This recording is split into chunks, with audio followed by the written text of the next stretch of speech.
Alhamdulillahilladzi birahmatihi yatarahamu ibaduhul mu'minun wa bihidayatihi yahtadid dhalun wa bitaufiqihi yartaji'ud dhalimun wa ashhadu an la ilaha illallah wahdahu la syarikalah wa ashhadu anna Muhammadan abduhu wa rasuluhu alladzi la nabiyya ba'dah. Amma ba'du, teman-teman yang dirahmati Allah Subhanahu wa taala. Pertama dan utama mari kita panjatkan puji dan syukur kehadirat Allah Subhanahu wa taala. Alhamdulillah, pagi hari ini dengan izin Allah, takdir Allah, juga pertolongan Allah, kembali kita bisa berkumpul bersama, bertatap muka, bermuajahah untuk sama-sama melanjutkan belajar bersama kita berkaitan dengan memahami kembali Ummul Quran, memahami kembali surat Al-Fatihah.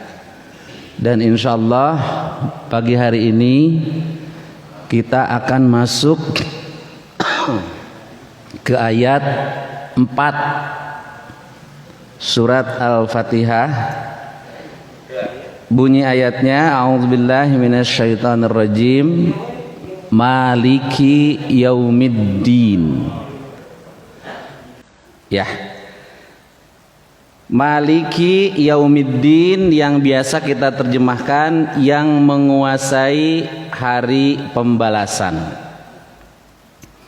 Baik teman-teman, yang pertama kita akan coba lihat dari sisi kata atau penjelasan perkata. Teman-teman, kalimat mim atau huruf mim lam kaf ya, yang di ayat tadi malikun atau maliki, di dalam bahasa Arab ada beberapa arti kalau huruf mim lam kaf ini kemudian kita kasih harokat yang berbeda. Yang pertama ada mulkun, ada milkun, ada malakun, ada malikun, ada malikun. Mulkun atau al-mulku, ini apa kira-kira artinya? Surat Al-Mulk. Nah, kerajaan. Mulkun itu artinya kerajaan. Kalau milkun, milik, kepunyaan atau kepunyaan. Kalau malakun, nah malakun ini isim mufrad ya, satu malak, atau bahasa terjemah kitanya bahasa Indonesia malaikat. Padahal malaikat teh jamak taksir dari malakun. Malakun satu malak, malakani dua malak, malaikatun malaikat gitu ya. Malikun raja, malikun raja. Nah, di ayat Al-Fatihah di surat Al-Fatihah ayat 4 yang ini malikun artinya yang merajai atau yang memiliki. Itu ya. Kemudian yaum. Yaum bisa artinya hari dalam artian 24 jam. Itu biasa disebut yaum. Atau yaum itu artinya musim, masa. Kalau musim atau masa boleh jadi kurang dari 24 jam atau boleh jadi lebih dari 24 jam kalau yaum berarti masa.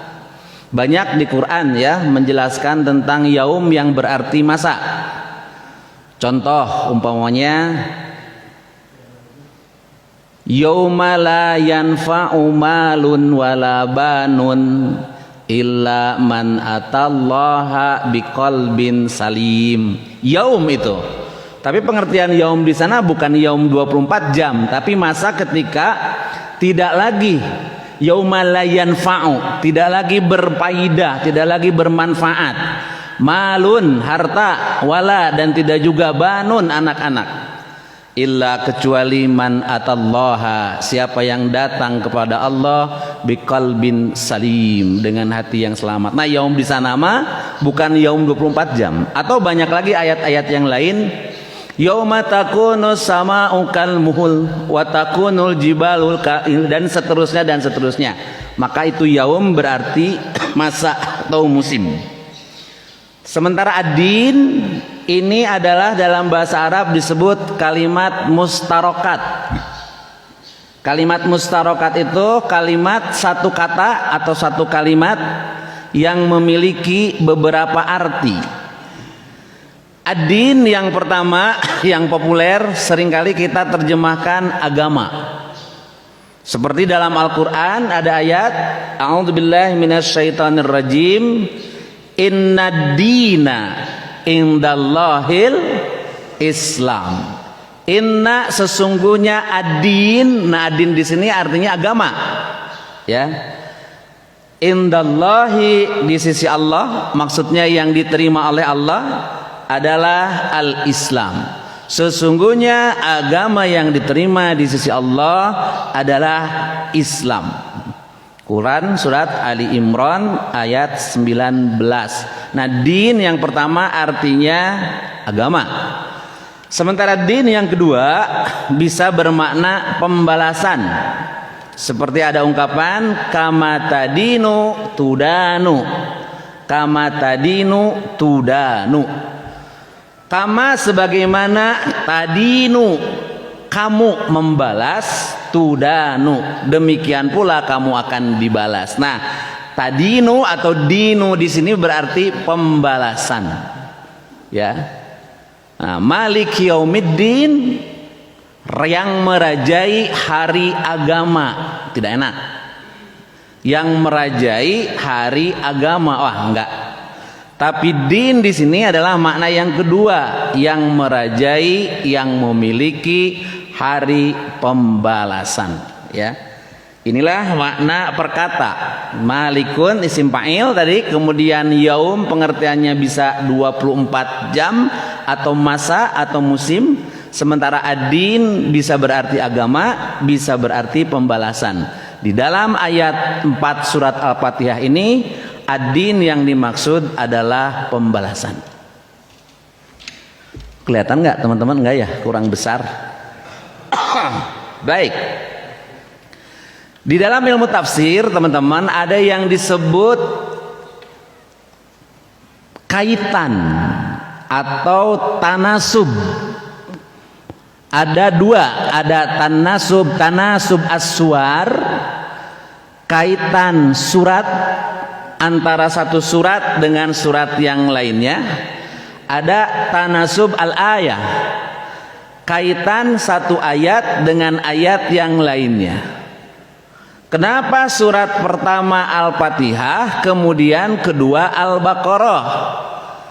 Tidak semata-mata Allah dan Rasulnya menempatkan Al-Baqarah di surat yang kedua kalau tidak ada kaitan dengan surat yang pertama. Itu namanya tanasub as-suwar. Sekarang apa kaitannya surat yang pertama Al-Fatihah, kedua Al-Baqarah? Kata para ahli tafsir, di Al-Fatihah kita memohon, kita meminta kepada Allah agar kita diberikan petunjuk oleh Allah Subhanahu wa taala. Kalimatnya apa teman-teman? Dalam surat Al-Fatihah kita meminta petunjuk. Ihdinas siratal mustaqim. Tunjukkanlah kami kepada jalan yang lurus. Nah, ini minta petunjuk. Nanti kita bahas di surat ini sebetulnya bukan meminta petunjuk ya, tetapi meminta kemantapan. Nanti kita bahas secara lebih luas lagi. Kenapa meminta kemantapan? Karena sesungguhnya orang yang sedang sholat, orang yang sudah dapat petunjuk. Orang yang mau ngaji, orang yang sudah dapat petunjuk. Kalau kemudian dimanai lagi minta petunjuk, ini seolah-olah menyuruh makan kepada orang yang makan. Sok gerak tuang padahal atos tuang. Meminta lagi petunjuk padahal kita sudah mendapat petunjuk. Menyuruh mandi kepada orang yang sudah mandi. Nah, nanti kita bahas. Cuma sepintas saja bahwa di surat Al-Fatihah kita meminta petunjuk, maka di Al-Baqarah ditegaskan bahwa yang jadi petunjuk itu adalah Quran. Dzalikal kitabu la raiba fihi, kemudian hudal lil muttaqin. Itulah kitab la raiba fihi, tidak ada keraguan di dalamnya, hudan sebagai petunjuk. Tadi kita minta petunjuk dalam surat Al-Fatihah, di Al-Baqarah dijelaskan inilah petunjuk itu Al-Qur'an. Ya. Jadi orang yang ingin mendapat petunjuk, ingin dimantapkan petunjuknya atau hidayahnya, maka jalan satu-satunya adalah pelajari Al-Qur'an. Bohong besar kalau seseorang ingin mendapatkan petunjuk tetapi Quran dijauhan, teu dibaca-baca acan, bahkan teu bisa maca Quran. Bagaimana mungkin untuk bisa mendapat petunjuk padahal justru Quran adalah petunjuk, hudal lil muttaqin. Nah, itu kaitan kenapa surat pertama Al-Fatihah dan Al-Baqarah itu disebutnya tanasub as-suwar. Yang kedua ada tanasub al-ayah, kaitan antara ayat dengan ayat. Contoh, saya ngambil contoh dari surat Al-Ghasyiyah umpamanya ya. Ada kalimat afala yang duruna ilal ibili kaifa khuliqat wa ilas samai kaifa rufi'at. Ayat berapa itu Kang? Afala yang duruna ilal ibili kaifa khuliqat wa ilas samai kaifa rufi'at. Ini dua ayat berbicara tentang yang satu onta, yang satu langit. Sepintas seolah-olah tidak ada kaitan. Mana mungkin ada kaitan onta jeung langit? Afala, apakah tidak? Yang duruna, mereka memperhatikan ilal ibili, kepada unta. Kaifa khuliqat, bagaimana diciptakan. Ayat selanjutnya wa ilas samai, dan kepada langit. Kaifa rufi'at, bagaimana langit ditinggikan. Sepintas tidak ada kaitan, padahal sesungguhnya kata para ahli tafsir ini erat kaitannya antara unta dengan langit. Apa kaitannya? Apa tanasubnya? Unta adalah binatang yang hidup di padang pasir, gersang, sulit air. Makanya salah satu kelebihan unta Allah ciptakan, maka unta itu sekali minum bakal banyak minum air untuk kemudian disimpan di sela-sela tubuhnya, gitu. Ini satu-satunya binatang yang memang sudah disesuaikan oleh Allah yang Maha Tahu, yang Maha Kuasa. Di antaranya adalah unta itu mampu menyimpan persediaan air. Maka belum pernah terceritakan atau belum sampai cerita kepada saya, nggak tahu kepada teman-teman, ada unta yang mati karena kehausan. Kantos nguping teh. Unta mat paeh cenah unta kunaon kehausan.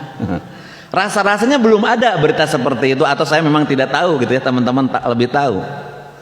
Kenapa tidak ada cerita seperti itu? Karena unta itu mampu menyimpan persediaan air di sela-sela tubuhnya.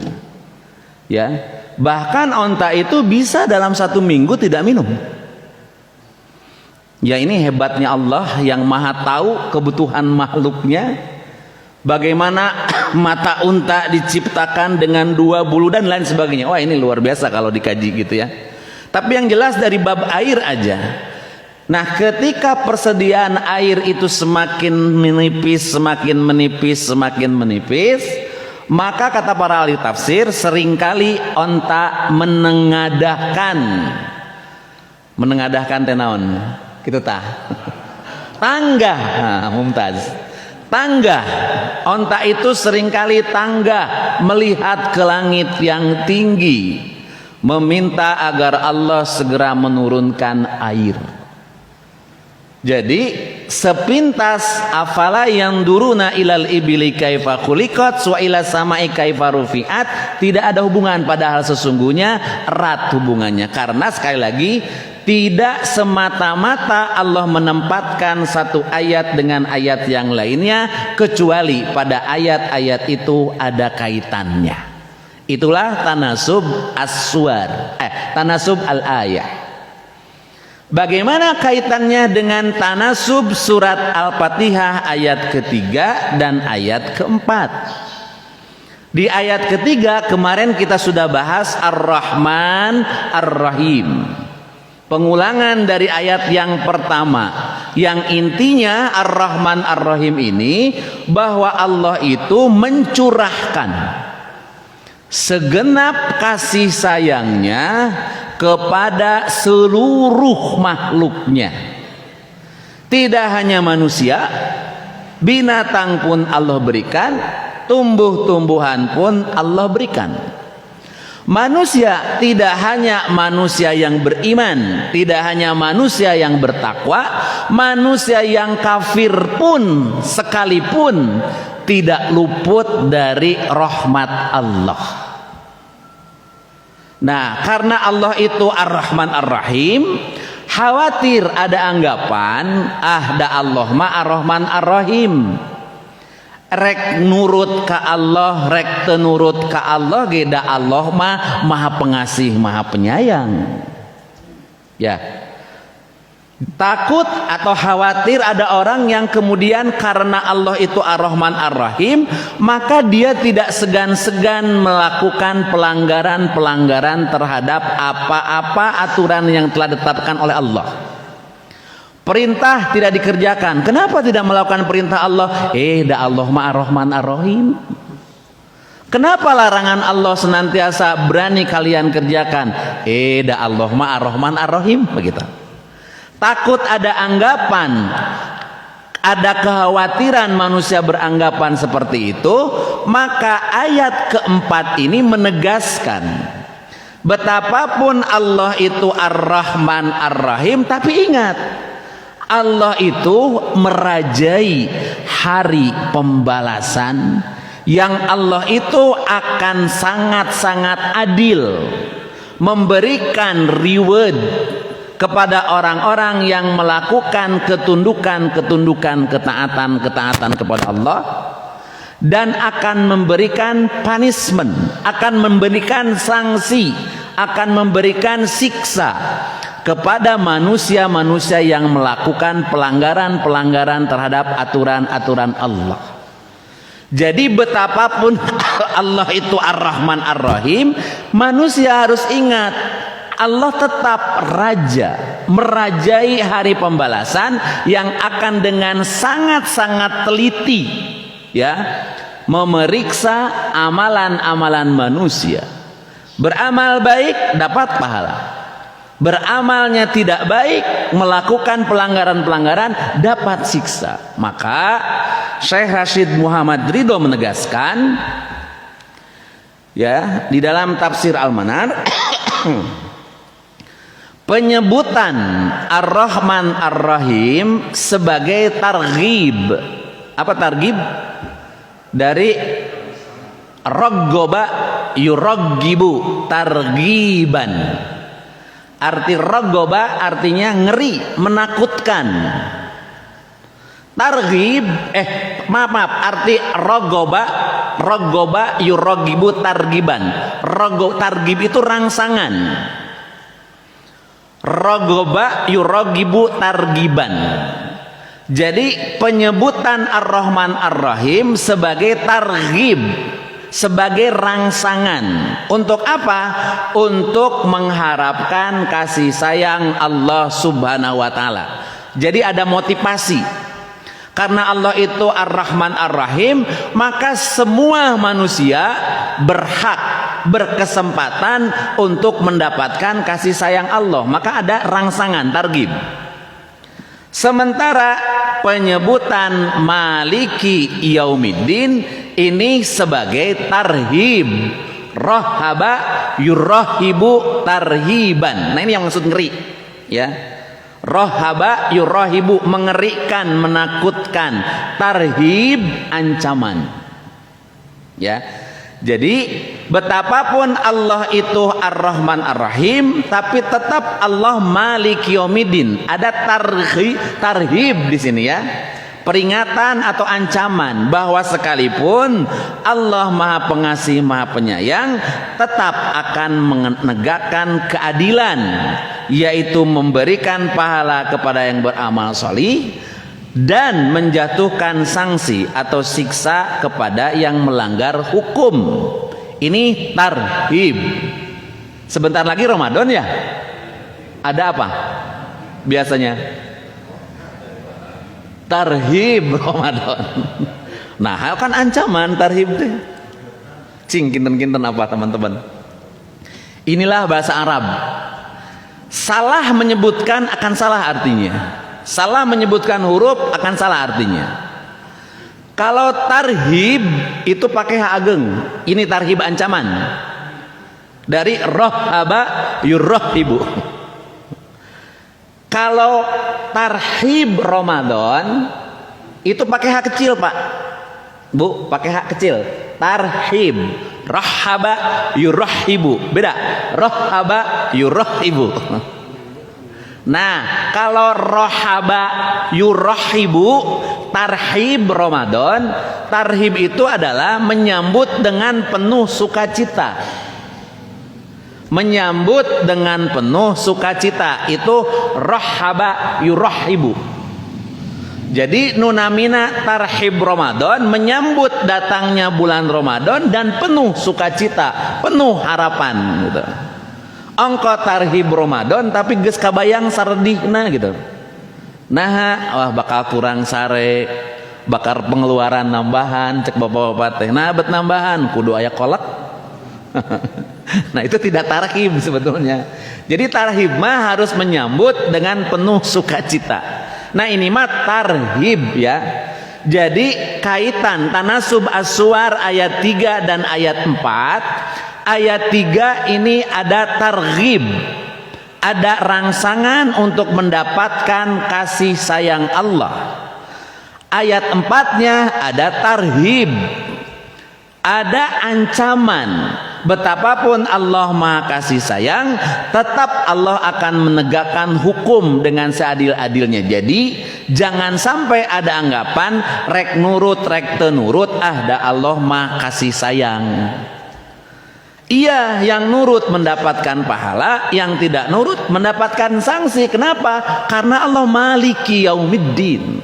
Karena Allah yang merajai hari pembalasan. Maka ada ayat yang menegaskan, Quran surat Al-Hijr ayat 49 sampai 50 untuk menegaskan targhib dan tarhib. A'udzubillahi minasyaitonirrajim. Nabbi ibadi anni anal ghafurur rahim wa anna adzabi huwal adzabul alim. Nah, ini ayat 49-nya adalah targhib. Nabi fil amr, kabarkanlah olehmu Muhammad kepada siapa? Ibadi, kepada hamba-hambaku. Apa yang harus dikabarkan oleh Nabi? Anni, sesungguhnya aku, ana, akulah al-ghafuru, yang maha pengampun, ar-rahimu, yang maha penyayang. Ini targhib, rangsangan bahwa Allah itu maha pengampun. Berarti sebanyak apapun dosa seseorang, kalau kemudian dia taubat, seperti dibacakan oleh Pak Ketua DKM tadi, ya ayyuhalladzina amanu tubu ilallahi taubatan nasuha. Bertobatlah kalian kepada Allah dengan taubat yang sesungguh-sungguhnya, dengan taubat yang sebenar-benarnya. Konsekuensinya apa orang yang melakukan taubat dengan taubat sesungguhnya? Asa asa rabbukum ayyukaffiru ankum sayyi'atikum wa yudkhilakum jannah. Nah, konsekuensi dari orang yang bertobat dengan tobat yang sebenar-benarnya, maka kata Allah asa itu artinya mudah-mudahan, tetapi pasti kalau asa. Mudah-mudahan asa rabbukum, Tuhan kalian, ayyukaffiru, akan menutupi, dari kafaro yukafiru menutup, ayyukaffiru akan menutupi sayyiatikum, kesalahan-kesalahan kalian. Bahkan setelah menutupi kesalahan-kesalahan kalian, orang yang taubatan nasuha disebutkan oleh Allah wa yudkhilakum jannah, dan dia Allah akan memasukkan kalian kepada surga-surga, jannatin tajri min tahtihal anhar, kepada surga-surga yang mengalir di bawahnya sungai-sungai. Ini targhib. Sebanyak apapun dosa seseorang, kalau kemudian dia taubatan nasuha, dijamin berlaku ayat ini. Karena kalau Allah berjanji, pasti Allah akan menepati janjinya. Innallaha la yukhliful mi'ad. Beda satik jeung urang. Urang loba janji, loba menyalahi janjinya. Allah mah sekali berjanji pasti tidak akan pernah mengingkari janji. Nah, Nabi ibadi anni annal ghafurur rahim itu targhib, ada rangsangan. Siapapun berhak mendapatkan ampunan Allah, berhak mendapatkan kasih sayang Allah. Ya, ketika siapapun itu, orang itu, ya, mau mengikuti aturan-aturan yang telah ditetapkan oleh Allah, sekalipun sebelumnya melanggar aturan-aturan Allah. Tapi kalau kembali kepada Allah dengan taubatan nasuha, maka berlaku, ya, Ghafur Rahim. Nah, yang keduanya di ayat 50-nya, di sini ada tarhib, ada ancaman. Sekalipun aku ini, kata Allah, Al-Ghafur Ar-Rahim, Maha Pengampun, Maha Penyayang, wa anna, dan sesungguhnya, adzabi, siksaku, kata Allah, huwal adzabul alim, adalah siksa yang sangat pedih. Oh, ya. Ada targhib, ada tarhib. Ada rangsangan untuk mendapatkan ampunan Allah, ada rangsangan untuk mendapatkan kasih sayang Allah, tapi ada ancaman bahwa Allah mempunyai siksa yang sangat pedih, gitu ya. Jadi inilah tanasub al-ayah, tanasub kaitan antara ayat ketiga dan ayat keempat surat Al-Fatihah. Di sana ada targhib, di sana pun ada tarhib. Ada rangsangan, ada ancaman. Ini terjemahnya, ya. Kabarkanlah kepada hamba-hambaku bahwa akulah yang Maha Pengampun, Maha Penyayang, dan sesungguhnya azabku adalah azab yang sangat pedih. Baik, teman-teman, balasan yang hakiki itu di akhirat, ya. Kalau kita memperhatikan kehidupan dunia, teman-teman, banyak orang yang kemudian melakukan pelanggaran-pelanggaran, tetapi kemudian bisa lepas dari jerat hukum. Boleh jadi karena dia pandai bersilat lidah, boleh jadi karena sang pengadil tergiur dengan apa yang diiming-imingi oleh si terdakwa, begitu. Disogok teh apa, gitu ya. Dan maaf, bukan lagi tidak lagi menjadi rahasia, ya. Kita sering mendengar ada mafia peradilan, ya. Ada orang yang kuduna dihukum tapi lepas dari jeratan hukum, ya, karena pintar, karena nyogok dan lain sebagainya. Ada yang mencuri uang rakyat, ditewak mah ditewak, tapi ditewaknya siga kajuragan. Terus anu mencurina dadah, di kamera teh dadah, koruptornya dadanya, wah, koruptor. Tapi aya nu maok hayam, mencuri ayam, disiksa, digebugan, dipenjara deh. Geus disiksa, digebugan, kemudian dipenjara. Tapi nu maling uang rakyat tidak hanya jutaan, miliaran, triliunan, bisa bebas dari jeratan hukum dan dihormati. Inilah dunia. Di akhirat kelak tidak akan berlaku semua itu. Kenapa? Karena Allah anti sogok. Bisi gitunya.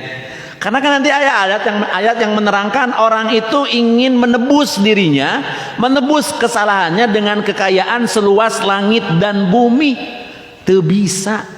Tidak bisa. Allah tidak butuh semua itu karena Allah yang maha kaya. Manusia yang miskin. Sebanyak apapun kekayaan kita sesungguhnya miskin di mata Allah. Jadi tidak akan mempan kemudian Allah disogok, tidak. Ya. Di akhirat nanti Allah akan menjadi ahkamu hakimin, hakim yang seadil-adilnya, tidak akan melakukan kezoliman kepada siapapun, kepada manusia yang kelak akan berhadapan dengan Allah Subhanahu wa taala untuk mempertanggungjawabkan segala aktivitasnya ketika di dunia. Di mana Pak kita akan mempertanggungjawabkan? Di dunia, di akhirat. Dan ini menjadi salah satu ciri Pak ya Bu, ciri orang yang bertakwa di dalam surat Al-Baqarah awal adalah wabil akhirati hum yuqinun. Dan terhadap hari akhir hum, mereka orang-orang yang bertakwa, yuqinuna, yakin. Tidak hanya sekedar tahu, tidak sekadar pengetahuan tentang hari akhir, tapi keyakinan, ada keyakinan. Sehingga dengan keyakinan ini menuntun orang-orang yang bertakwa untuk berhati-hati menjalani kehidupan di dunia. Kenapa? Karena tahu nanti di yaumil akhir segenap aktivitas kita akan dipertanggungjawabkan di hadapan Allah Subhanahu wa taala. Kalau berbicara hari akhir, kan ada yang diawali dengan fase yaumus sa'ah. Hari di mana segala apa yang ada di alam raya ini hancur binasa. Surat Zumar, surat Az-Zumar. Ayat berapa ya? 60-an lah kalau tidak salah. Ada kalimat wa nufikha fis-suri. Wa nufikha, dan ditiuplah as-sur, sangkakala. Faso'iqa man fis samawati wa man fil ardi illa man sya'allahu. Ini fase pertama hari akhir. Ditiup sangkakala, faso'iqa, maka binasa man, siapa yang ada, fis samawati, di langit-langit, wal ardi, dan di bumi. Illa, kecuali yang tidak binasa itu man, siapa yang sya'allahu, Allah kehendaki. Siapa? Wallahu a'lam. Di tafsir-tafsir tidak dijelaskan secara detail. Yang penting di hari atau di fase yang pertama, di yaum, tuh yaum lagi nih, di yaum sa'ah, di hari kehancuran, maka seluruh alam raya ini hancur termasuk penghuninya. Ya. Di Quran disebutkan kehancuran ini dengan berbagai macam redaksi. Ada yang disebut Al-Qari'ah, ada yang disebut Al-Zalzalah, ada yang disebut Al-Haqqah, ada yang disebut At-Tamatul Kubra, ada yang disebut As-Sakhah. Itu semuanya gambaran fase pertama hari akhir, ketika terjadi kehancuran alam raya ini. Ya. Manusia disebutkan kal farosil mabthus, bagaikan anai-anai yang bertebaran kemana-mana tanpa arah. Bari jeung teu mikiran sasaha. Kenapa? Yauma yafirul mar'u min akhihi. Pada hari itu seseorang akan lari dari saudaranya. Wa ummihi wa abi, dari ibu dan bapaknya, geus teu kapikiran indung bapak, nu penting nyalametkeun diri. Wa sahibatihi wa bani, dari istri dan anak-anaknya, nu penting selamat. Bari jeung moal bisa selamat, tidak ada tempat persembunyian, tidak ada tempat yang dapat menyelamatkan. Sehebat-hebatnya goncangan yang terjadi pada saat sekarang, gempa, berapapun skala hektar apa gitu ya, berapapun besarnya, tidak akan ada bandingannya ketika al-zalzalah terjadi. Idza zulzilatil ardu zilzalaha, geus moal kaukur deui sabaraha ieu goncangana, karena digoncangkan segoncang-goncangnya.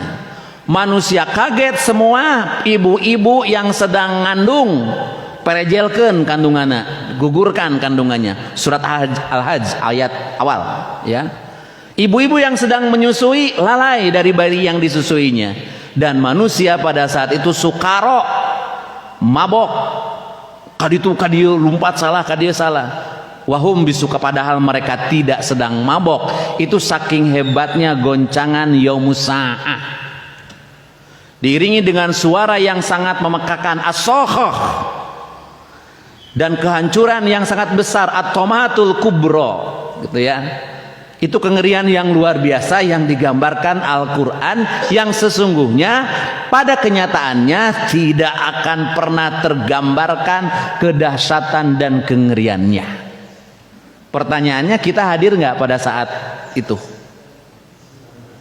Berdasarkan hadis, orang-orang yang beriman sudah diwafatkan semuanya. Nanti ada hadis yang berbicara tentang angin timur. Jadi sebelum hari kehancuran itu ada angin timur, dan semua manusia yang beriman, betapapun imannya hanya sebesar biji zarah, kecil sekali keimanannya, diwafatkan oleh Allah.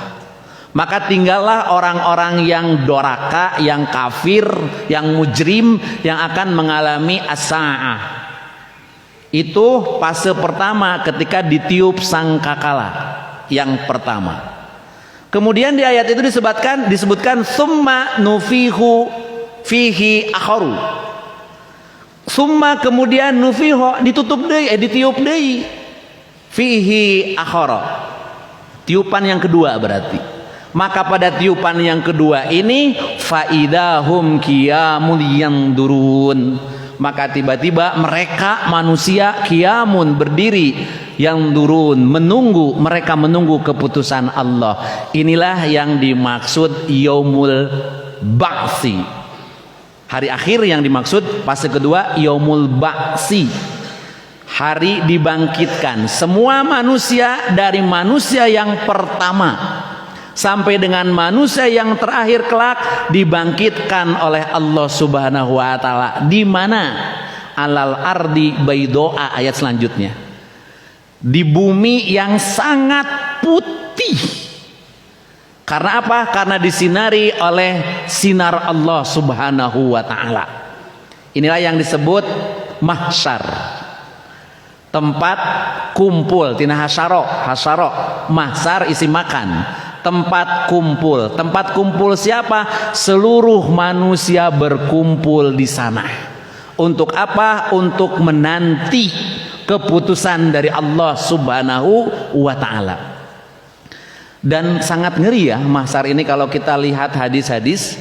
Kenapa ngeri? Satu, tudna syamsu, matahari didekatkan, minal khalqi, dari makhluk, dari manusia, kamikdaruhu mil, sehingga ukurannya itu dikadarkan 1 mil. Walau alam sakumaha, yang jelas matahari tidak berada pada tempatnya ketika seperti di dunia. Sekarang saja kita suka merasakan masa-masa yang gerah, hareudang, bayeungyang, padahal matahari dina tempatna. Nanti di mahsyar berdasarkan hadis sahih, matahari didekatkan. Fayakunun nasu, maka keadaan manusia ala qadri a'malihim fil aroki, akan mandi dengan keringat sesuai dengan kadar amal-amalnya. Ada yang berkeringat samata kaki, ada yang berkeringat selutut, ada yang berkeringat sepinggang, ada yang berkeringat segado, apa ini? Dan ada yang tenggelam dalam keringatnya. Itu di mahsyar, Bu, Pak. Ari jelema nu kesangan nyaman. Saya seringkali merasakan ketidaknyamanan. Kayak tadi keluar lagi keringat dingin gitu. Tidak nyaman itu, ya. apalagi nanti mandi dengan keringat, tenggelam dengan keringat. Ini suasana yang sangat-sangat tidak nyaman. Maka kita berlindung dari Allah dari ketidaknyamanan mahsyar. Bagaimana cara perlindungan kita kepada Allah agar kita terhindar dari kesengsaraan pada saat ada di padang mahsyar nanti? Maka nanti ada hadis populer ya, hadisnya ya. Sab'atun yudilluhumullahu fi dillihi yauma la dilla illa dilluhu. Ada 7 golongan manusia yang akan mendapatkan naungan Allah pada saat tidak ada naungan kecuali naungan dari Allah. Nah, 7 orang inilah, 7 kelompok inilah yang insya Allah akan terhindar dari kesengsaraan mahsyar. Ya, ada imam yang adil, ya, imamun adilun, pokoknya 7 lah ya. Imamun adilun, syabun nasa'a fi ibadatillah, pemuda yang tumbuh dewasanya di masjid dalam beribadah. Rajulun mu'allakun fil masajid, ya, seseorang yang hati mu'allakun fil masajid, terikat dengan masjid hatinya. Kemudian 2 orang yang bertemu karena Allah, berpisah karena Allah. Seseorang yang diajak oleh perempuan yang memiliki kedudukan dan cantik, tapi kemudian dia menolak untuk melakukan itu dengan mengatakan inni akhafullah. Kemudian orang yang bersodakoh dengan tangan kanannya sehingga tangan kirinya tidak tahu apa yang dia sodakohkan. Itu 7 kelompok yang akan mendapatkan naungan Allah. Mudah-mudahan kita di dalamnya. Nah, balasan yang hakiki itu di akhirat. Ya. Surat Al-Kahfi ayat 49. Sudah mau habis ya. Wa wudi'al kitabu, dan diletakkanlah kitab, catatan, maksudnya catatan amal. Fataral mujrimina musyfiqina, maka orang-orang yang durhaka ketakutan, mimma fihi, dari apa yang ada di dalam kitab itu. Wa yaquluna, dan mereka akan berkata, ya wailatana, duhai celakanya kami, mali hadza kitabi, kitab apakah ini, la yughadiru shaghiratan, tidak meninggalkan hal-hal yang kecil, wala kabiratan, tidak juga yang besar, illa ahsaha, kecuali ayat tercatat di sana. Ini catatan yang maha teliti. Amalan-amalan kita semuanya tercatat dengan rapih di sana, semua diberikan, dan orang-orang yang durhaka akan ketakutan melihat catatan amalnya seperti itu. Jangankan hal yang besar, yang kecil pun semuanya ada di sana. Wa wajadu, dan mereka mendapatkan ma'amilu, apa yang telah mereka lakukan dulu di dunia, hadiron, ada di kitab itu. Wala yadlimu rabbuka ahadan, dan tidaklah Tuhanmu menganiaya kepada seorang pun. Ditambah-tambah ku Allah teh. Sakituna wetah. Ya, karena Allah itu adil, ya.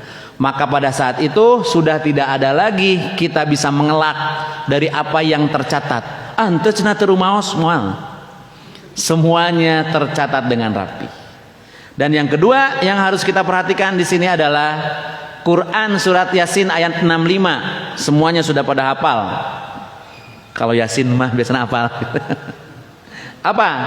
Al-yauma, pada hari ini kata Allah, nakhtimu, kami tutup, ala afwahihim, atas mulut-mulut kalian. Mulut yang pandai bicara, pandai membohong, pandai bersilat lidah, pada saatnya nanti Allah tutup dengan rapat dilak, moal bisa ngomong. Watukallimuna, dan akan berbicara kepada kami kata Allah, aidihim, tangan-tangan mereka. Anu ngomong teh lain mulut, nanti mah tangan kita yang berbicara di hadapan Allah. Ya, kemudian watashhadu arjuluhum, dan akan bersaksi arjul, jamak taksir dari rijlun, kaki-kaki mereka. Jadi tangan bicara, kaki bersaksi. Maka lahirlah sebuah lagu. yang dinyanyikan oleh Chrisye ya. Akan ada hari mulut dikunci. Nah, ini Chrisye sampai beberapa kali nangis katanya ketika akan menyanyikan lagu ini, dan disinilah awal hidayah datang. Tekuat Pak maca sair lagu anu eta teh ayat Quran, mulut dikunci, kemudian tangan yang berbicara, kaki yang bersaksi, eureun deui nyanyina teh ya, saking ku ngerina gitu ya. Asa mustahil teh ayeuna Pak Bu, mustahil manya aya leungeun ngomong, aya suku bersaksi, mustahil teh ayeuna. Di akhirat kelak tidak ada yang mustahil ketika Allah sudah berkehendak. Maka dengan sebab itu tidak akan ada orang yang lolos dari jeratan hukum Allah ketika berhadapan dengan pengadilan Allah. Sedemikian pula tidak ada orang yang kemudian melakukan amal-amalan soleh tidak tercatat oleh Allah sehingga menyebabkan dia masuk neraka, tidak ada. Karena Allah adalah Al-Hakim, hakim yang seadil-adilnya. Nah, teman-teman, tempat kembalinya manusia ini singkat saja Al-Qari'ah, semua sudah pada tahu ya. Nanti setelah keputusan Allah itu terjadi, maka dijelaskan dalam surat Al-Qari'ah, fa amma man thaqulat mawazinu fahuwa fi isyatir radiyah. Singkat saja, maka adapun siapa orang yang sakulat berat mawazinuhu timbangan amal kebaikannya fahuwa fi 'isyatir radiyah, maka dia akan berada pada kehidupan yang memuaskan, ai al jannah. Yang berat timbangan kebaikannya, punya enggak timbangan kejelekan? Punya enggak? Punya.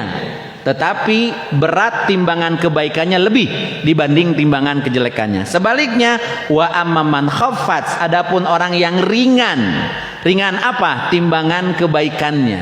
Berarti yang berat timbangan kejelekannya, tapi punya timbangan kebaikan? Punya.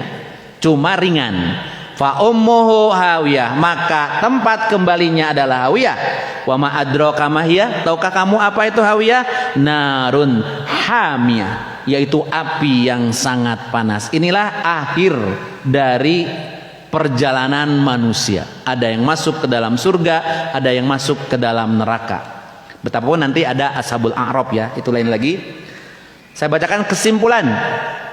Punten ya, lebih sedikit. 1, Allah itu yang merajai hari pembalasan. 2, semua amal manusia baik amal kebajikan atau amal kejahatan akan mendapatkan balasan di akhirat. 3, mereka yang berat timbangan amal kebajikannya akan masuk ke dalam surga. Mereka yang ringan timbangan amal kebajikannya akan masuk ke dalam neraka. Perhitungkan amal baik dan amal jahat selagi masih hidup di dunia agar kita dapat meningkatkan amal baik dan meminimalisir amal jahat, bukan menghapus, meminimalisir. Kenapa? Karena manusia itu ada fujur, ada takwa, tidak bisa dihilangkan. Yang keenam, bertobatlah dengan beristighfar dan sungguh-sungguh untuk dapat menghapuskan dosa dan kesalahan yang telah kita lakukan. Dan kemudian yang ketujuh, minta maaflah kepada sesama manusia atas kesalahan yang pernah kita lakukan agar mereka tidak menuntut kita di akhirat. Nah ini nomor 7 saya kasih garis bawah karena tidak tersampaikan hadisnya. Saya luput hadisnya. Di akhirat ada hadis yang berbicara tentang nanti di akhirat orang yang bangkrut, orang yang pailit. Siapa itu? Orang yang pailit itu orang yang suka sholat, suka saum dan suka zakat. Ya'ti yaumal qiyamati bisolati wasyami wa zakati. Datang pada hari kiamat membawa pahala solat, saum, zakat. Tetapi di samping pahala-pahala itu dia pun membawa dosa kepada sesama manusia. Ada yang pernah difitnah, ada yang pernah dimaki, ada yang pernah diambil hartanya, ada yang pernah dialirkan darahnya. Maka pada saatnya nanti di yaumil akhir, kalau kita tidak sempat meminta maaf di dunia, orang-orang tersebut akan menuntut kita di hadapan Allah, sehingga amal solat kita, kebaikan dari solat kita diberikan, kebaikan dari saum kita diberikan, kebaikan dari zakat kita diberikan, pahala maksudnya, pahala dari zakat kita akan diberikan. Maka akhirnya yang tertinggal adalah dosa-dosa orang yang belum dibayar. Maka Allah berikan dosa-dosa tersebut kepada kita. Maka itulah orang yang bangkrut, yang akhirnya dilemparkan ke dalam neraka. Maka saya tegaskan, minta maaflah kepada sesama manusia atas kesalahan yang pernah kita lakukan. Jangan sampai nanti mereka menuntut kita di akhirat. Jangan pernah segan untuk meminta maaf. Kadang-kadang orang maaf gengsi minta maaf. Padahal sesungguhnya ini yang akan menyelamatkan kita. Kesalahan kepada Allah langsung kita taubat kepada Allah. Tapi kesalahan kepada sesama manusia harus minta maaf dulu kepada manusia yang bersangkutan. Itu barangkali teman-teman yang bisa saya sampaikan. Mohon maaf lebih 5 menit ya, berkaitan dengan surat Al-Fatihah ayat keempat. Mudah-mudahan semakin paham kita dengan ayat ini, sehingga kita berhati-hati karena pada saatnya nanti kita akan berhadapan dengan Allah Subhanahu wa taala pada hari akhir, yaitu di fase kedua Yaumul Ba'si, dan kemudian pada akhirnya kita akan ditempatkan oleh Allah di tempat yang sesuai dengan apa yang kita lakukan ketika di dunia. Mudah-mudahan kita mendapatkan tempat yang terbaik di sisi Allah Subhanahu wa taala, tempat yang mulia yaitu surganya Allah Subhanahu wa taala. Sekian dan demikian, masih ada waktu.